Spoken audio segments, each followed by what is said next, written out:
அந்த பாசம் தான் சார் எங்கள் அம்மா மேலே நான் இருக்கிறேன். என்னடா ஒருத்தர் வந்து குளிக்கும்போது என்னை பற்றவளை எங்கள் ஆத்தா என் தெய்வமே, இது எல்லாமே நான் அவரை வந்து நான் இமிடேட் பண்ணேன் சார். ஏன்னா ஒரு தாய் மேலே ஒருத்தர் வந்து இவ்வளோ பெரிய பாசமா என்னடா இது அப்படின்னு ஒரு எனக்கு எங்கள் அப்பா மேலே பயங்கிறது சார். அதனால வந்து பார்த்தீங்கன்னா நான் எங்கள் அம்மா மேலே எனக்கு ஒரு எங்கள் அப்பா காட்டின அந்த பாசம் தான் சார் எங்கள் அம்மா மேலே நான் காட்டுறேன். இப்போ நான் காட்டும்போது என் பையன் காட்டணும் சார். அவன் காட்டுவான், அவன் காட்டிக்கிட்டு தான் இருக்கிறான். அவன் அந்த நம்ம அந்த அந்த சென்டிமெண்ட் இருக்குல்ல சார், அது பயங்கர ஒரு இது சார்.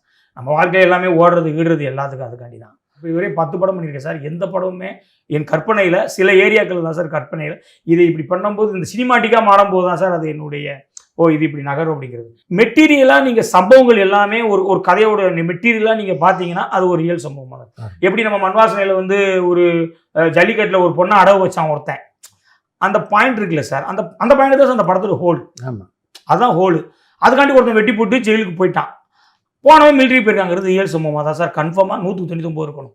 இல்லைன்னா அந்த உயிர் கிடைக்காது சார். அது மாதிரியா இப்போ நான் என் பையன் பண்ணியிருக்க சுல்லான் சேதுவாக இருக்கட்டும், எதுவுமே அந்த இது வந்து எல்லாமே வந்து அந்த ஒரு ரியல் இன்சிடென்ட் தான் சார். விஷால் சார் வந்து பயங்கர அவர் வந்து கதை கேட்டார் சார். கேட்டவுடனே அவர் எந்த விதமே இல்லை, அவர்கிட்ட ஃபுல்லாக சொன்னேன். சொல்லி முடிச்சோன்னே சூப்பர் அப்படின்ட்டார்.